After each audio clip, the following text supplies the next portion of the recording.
if I told you your thoughts could either shake hell or fuel it? What if I told you that your mind, yes, the quiet battlefield behind your eyes, is the very front line of spiritual warfare? This isn't poetry. This isn't a metaphor. This is war. Real, raw, relentless war. And every single day, whether you know it or not, your thoughts are either building a fortress of truth or a prison of fear. Do demons tremble when you think, or do they laugh? I speak to you not as someone who has it all figured out, but as a soldier who knows what it's like to fight from the ground up. There were nights I couldn't sleep, and days I felt like I couldn't even breathe, under the weight of doubt, fear, and voices that weren't mine. But let me tell you something with holy conviction. God does not leave his warriors unarmed. He equips us with strength that is not of this world power, that tears down every stronghold, and a resilience that refuses to be broken. You are not weak. You are not defeated. You are not meant to live life caged by anxiety, shame, and spiritual attacks that whisper lies in your ear. You're a child of the Most High, and he has given you a mind to guard, strengthen, and renew daily. Romans 12, verse 2 commands us, "Be transformed by the renewing of your mind," and I'm here to help you do just that. By the end of this message, you will not only understand why the enemy targets your mind, but you'll be equipped to build one, so anchored in truth, it terrifies demons every time you wake up. Stay with me. This is more than motivation. This is a divine call to arms. Let's begin. 1. Destroying strongholds, one lie at a time. Friend, know this. You can't fight what you won't face, and you can't defeat what you've normalized. Let's talk about strongholds. Not the kind made of stone and steel, but the ones built in silence, lie by lie, thought by thought. The enemy doesn't always come with a sword. Sometimes he comes whispering, "You're not enough.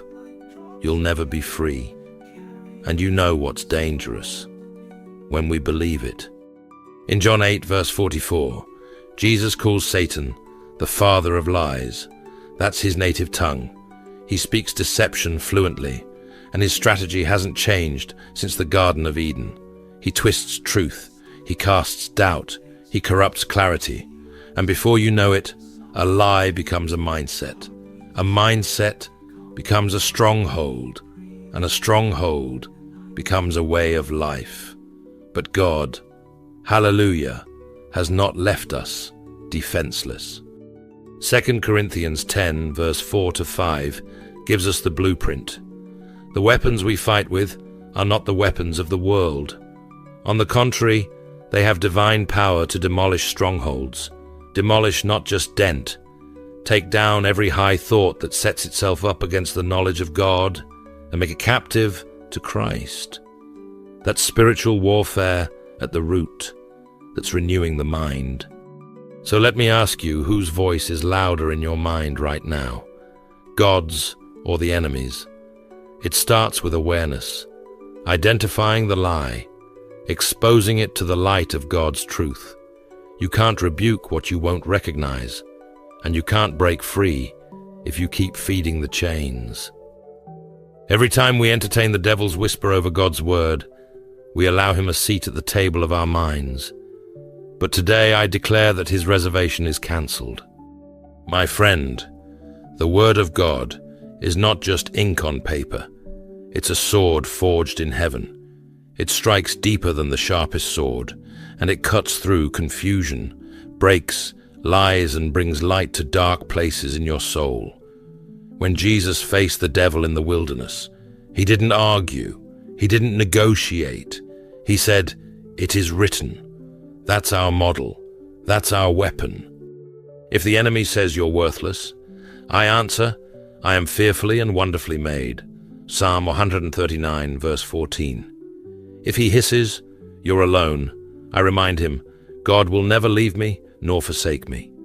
Hebrews 13, verse 5. If he accuses, you're too broken.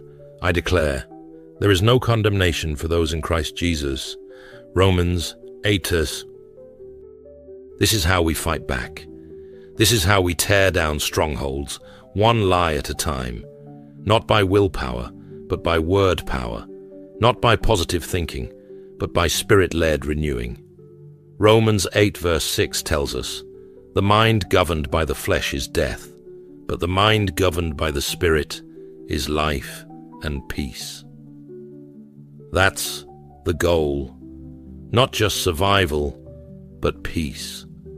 Not just coping, but conquering. So lean in. Don't just watch, engage. Let this be the moment you decide. No more room for lies in my head.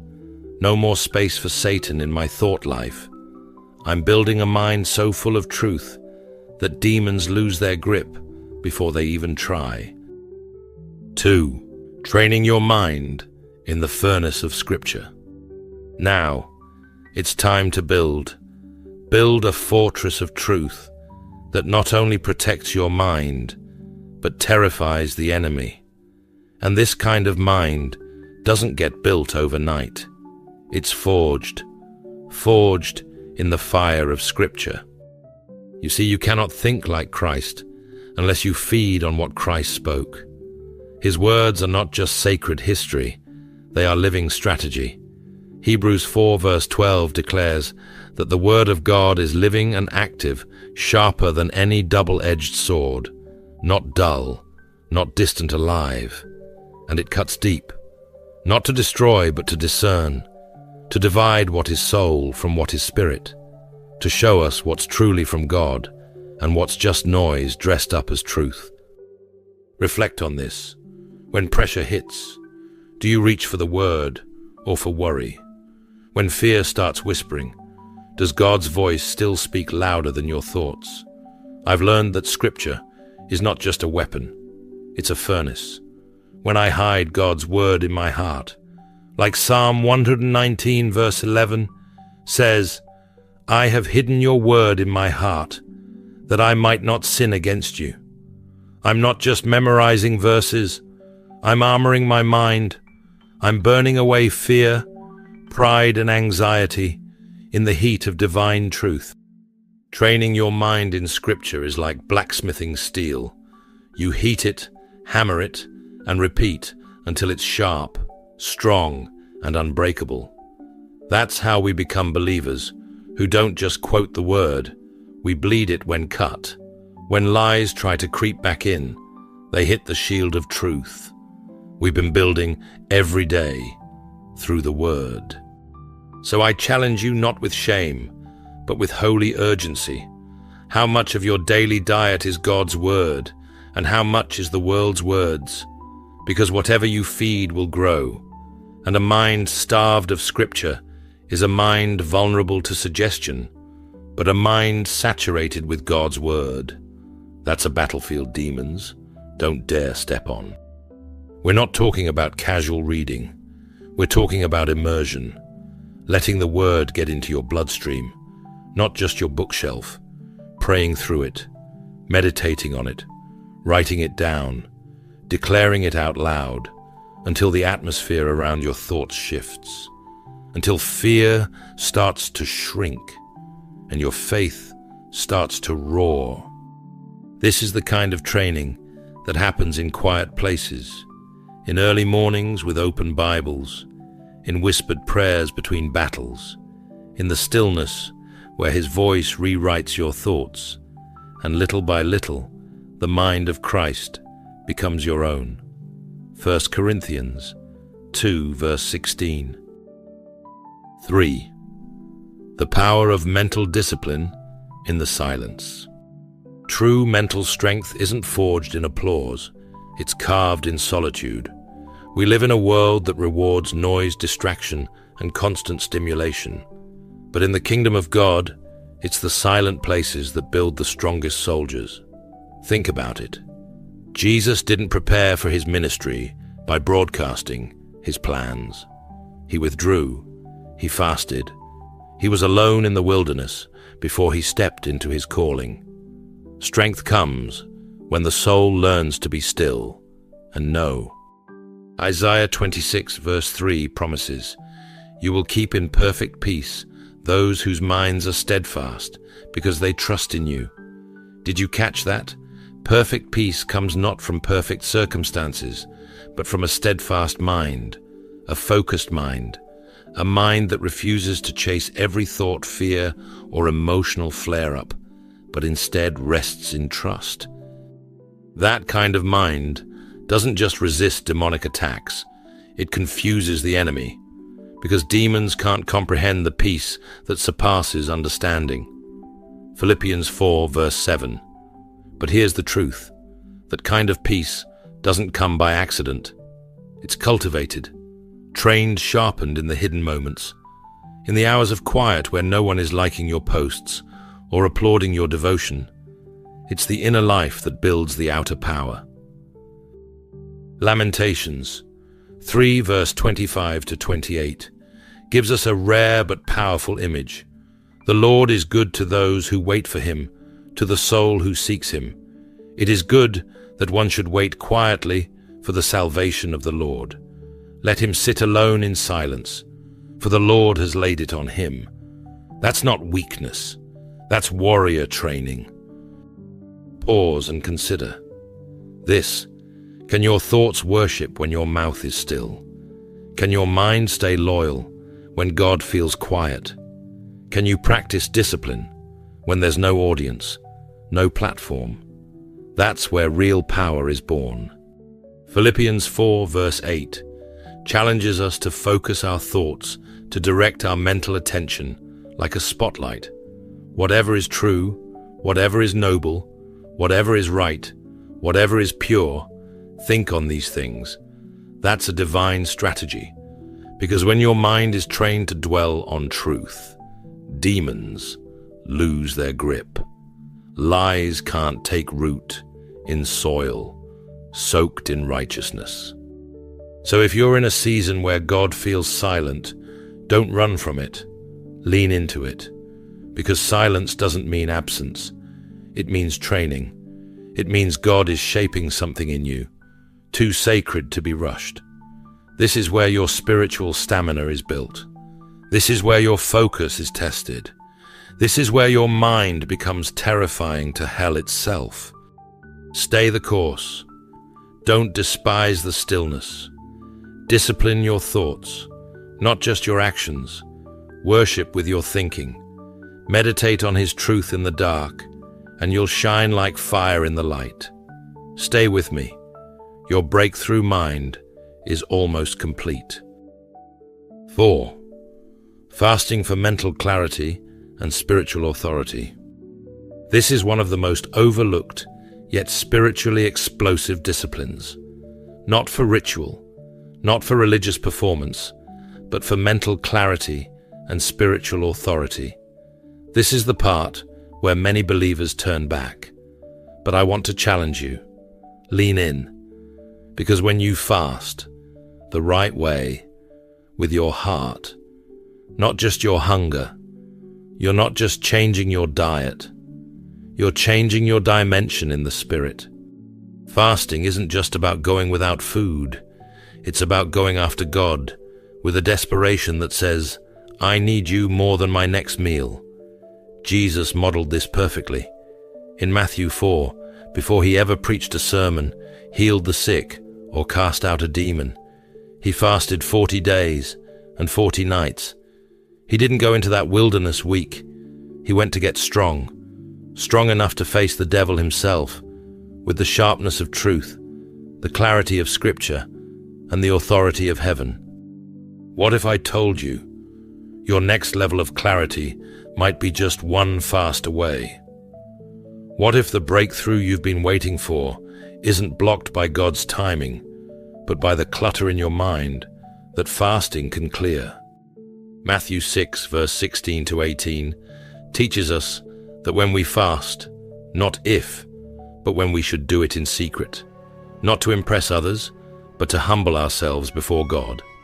And here's the promise. Your Father who sees what is done in secret will reward you. That reward isn't always material. It's often mental. A rewiring of your perspective. A divine peace that silences the storm in your thoughts. A renewed confidence that shuts the door on fear. In Matthew 17, verse 21, Jesus delivers a sobering truth to his disciples after they failed to cast out a demon. He said, "This kind does not go out except by prayer and fasting." Did you catch that? Some demonic resistance doesn't break under surface-level faith. It breaks under consecrated focus, under disciplined hunger for God. Fasting turns down the volume of the flesh so you can hear the Spirit more clearly. I once walked through a season where everything around me felt like fog prayers, unanswered decisions, unclear peace, just out of reach. And I'll be honest, I didn't feel like fasting, but I knew the Word was calling me to it. So I stepped in, and let me tell you day by day that fog lifted. It didn't all change overnight, but I changed. My thoughts aligned, my discernment sharpened, my boldness returned. I wasn't just surviving, I was advancing, and so can you. Joel 2 verse 12 says, "Return to me with all your heart, with fasting and weeping and mourning." Fasting is about returning, realigning. It's not a punishment, it's an invitation. An invitation to get your mind back, your clarity back, your power back. So, here's what I'm asking you. Are you willing to fast, not just with your stomach, but with your thoughts? Are you ready to cut off the distractions, the mental junk food, the spiritual clutter? Because the enemy thrives in fog, but fasting clears the field. 5. Praying like a mind, possessed by heaven.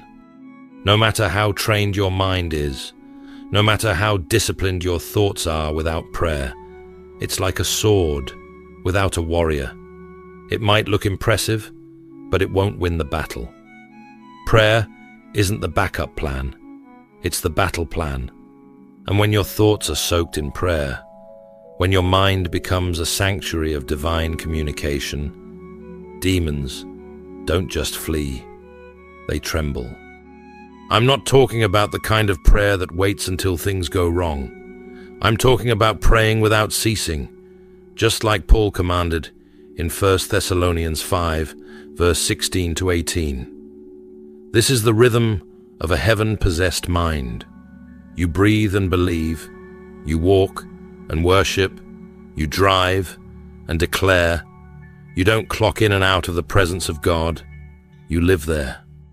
James 5 verse 16 reminds us that the prayer of a righteous man is powerful and effective, not weak, not wasted, powerful. And when that prayer is born from a mind renewed by the Word, refined by silence and consecrated through fasting, it becomes unstoppable. Your mind becomes an upper room. Your thoughts begin to echo the cries of heaven. You're not just praying to God, you're praying with Him. Ephesians 6 verse 18 tells us to pray in the Spirit on all occasions, with all kinds of prayers and requests. That's the kind of prayer that rewires the mind. It's not limited to a location, a posture, or a time of day. It's a spiritual GPS locked on heaven's frequency.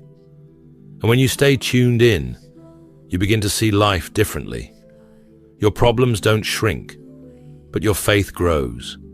You stop reacting and start responding with divine clarity, not carnal emotion. Let me ask you, this is your mind, a house of prayer or a hotel for fear? Because whatever you entertain will eventually rule. When you give fear a room, it demands the whole house. But when you build your thoughts around prayer, when every fear becomes a petition, every worry becomes worship, then fear has nowhere to stay. It gets evicted by the glory that lives inside you. Sometimes I've found that the most powerful prayers aren't the loudest, They're the ones whispered through clenched teeth in a dark room when no one's watching. They're the prayers that come from a mind so determined to align with heaven that hell has no choice but to back down. That's the mind demons fear, not just educated, but saturated, not just intelligent, but interceding. So, beloved, don't just train your mind, pray it into alignment, declare over it, speak life into it, rebuke lies from it, and do it daily with fire. Let your thoughts be prayers. Let your imagination be soaked in God's promises. Let your inner dialogue be a conversation with the King. Because when your thoughts become battleground prayers, you stop reacting to the devil and start defeating him. That's what it means to have a mind so strong, so aligned with the throne of God, that it terrifies every unclean spirit that dares to come near. 6. Standing strong when you're the only one. There will come a moment in your journey where you will look around and no one is standing with you. No applause, no affirmation, no safety net, just you, your convictions, and the voice of God echoing in the silence. This, my friend, is where true mental courage is born, not in the crowd, but in the wilderness. Not when everyone agrees with you, but when no one does. Elijah knew this place well. In 1 Kings 19 verse 10, he cried out, "I have been very zealous for the Lord, God Almighty. I am the only one left." Can you feel that? The exhaustion, the weight, that moment when the mind wants to give in, not because you don't believe in God's power, but because you feel utterly alone in your obedience. And yet Elijah didn't stop. He didn't give in to fear. He poured out his heart, and God met him in that cave, not with a shout, but with a whisper. Because sometimes heaven's power is not revealed in the thunder, but in the stillness of your faith, when you stand alone. Let me talk to someone who's been standing without recognition. You've been holding the line for righteousness in a world that's gone dark. You've been choosing purity in a culture of compromise. You've been believing when others walked away. Hear me. You are not weak. You are not abandoned. You are chosen for this moment. 2 Timothy 1 verse 7 declares, "God has not given us a spirit of fear, but of power, love, and a sound mind." That's not just a promise, it's a reality. We must claim every time fear tries to make a home in our thoughts. When you're the only one standing, your mind must be so rooted in God's truth that even loneliness becomes a sanctuary. That's how demons are terrified, not by numbers, but by unyielding minds anchored in divine courage. Remember, Joshua 1 verse 9, "Have I not commanded you? Be strong and courageous. Do not be afraid. Do not be discouraged. For the Lord your God will be with you wherever you go." That wasn't just encouragement. That was a command to a warrior. Joshua wasn't stepping into a victory parade. He was walking into enemy territory, leading a people who had already doubted once before. And yet his strength wasn't in the crowd. It was in the command. And so is yours. Heart to heart, will you be the one who holds on to hope when everyone else walks away?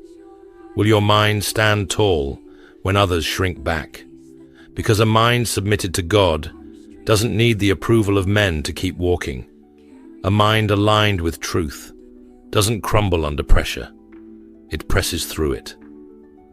That's what makes you dangerous to the kingdom of darkness. Not because you shout the loudest, but because you stand the longest. If you're that person today, if you're the one standing when no one else will, I want you to know you are not invisible. Heaven sees you, hell fears you, and God walks with you. Keep standing, warrior. You're not standing alone. You're standing in glory. So do you own a mind that makes demons flee. Before we close this message, I want to invite you, yes you, to pause everything else and join me in a moment of fervent, focused prayer. This is more than words. This is war in the spirit. If you're ready to see your mind transformed, your spirit strengthened, and your thoughts reclaimed for the glory of God, then come with boldness. Let's pray together. Heavenly Father, we come before you now, not with perfect words, but with surrendered hearts. You are the God who formed our minds, who breathed life into our being, and who alone has the power to renew what has been broken or bound. Today, we lay our minds at your feet. Not just our actions, not just our words, but the very thoughts that shape us. We want to think differently. We want to think in alignment with heaven. God, strip away every lie we've believed that didn't come from you. Tear down strongholds we've grown used to. Pull up by the roots every thought pattern that keeps us trapped in fear, doubt, confusion, or shame. Replace them, Lord, with truth. Fill us with your wisdom. Immerse us in clarity that doesn't shake in storms, but stands firm because it's founded on you. We confess that too often our minds have wandered. We've entertained worry, rehearsed offenses, and clung to thoughts that do nothing but weaken us. But today, we choose a new way. We are not victims to our thoughts. We are temples of your Spirit, and by your grace, we reclaim our minds for the kingdom. Lord, renew our minds so deeply that hell trembles when we wake. Let our thoughts be so aligned with heaven that we hear your whisper above the world's noise. Teach us to think with discipline, with purity, with purpose. Teach us to notice when we drift and give us the strength to pull ourselves back. Make our minds sharp in discernment, alert in prayer, and saturated in peace. We ask you, Holy Spirit, to dwell richly in our inner world. Transform the silence of our alone time into sacred ground. Guard our mental gates from anything that seeks to distort or distract. Let our imagination be holy.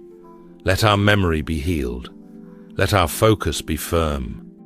We declare that we are no longer pushed around by the chaos of the world. We are rooted, anchored, covered, trained for battle, and we're not backing down. We will think as Christ thinks. We will speak as Christ spoke, and we will walk in mental strength so fierce, so full of light, that darkness cannot stand us. Let this mind, Lord, be the mind that reflects your glory. Make it strong not by pride, but by humility, not by our power, but by your Spirit. And when the enemy comes knocking, may he find a fortress. He cannot enter a mind shaped by truth, fueled by prayer, and unshakable in its peace. In the mighty name of Jesus we pray, Amen. If this message has stirred your spirit, challenged your thinking, or drawn you closer to God, I warmly invite you to like this video, subscribe to the channel, and share it with someone who's ready to build a mind that terrifies the darkness. Thank you for being part of this growing community of faith warriors. May God strengthen your thoughts, guard your peace, and lead you in victory, mind, body, and spirit.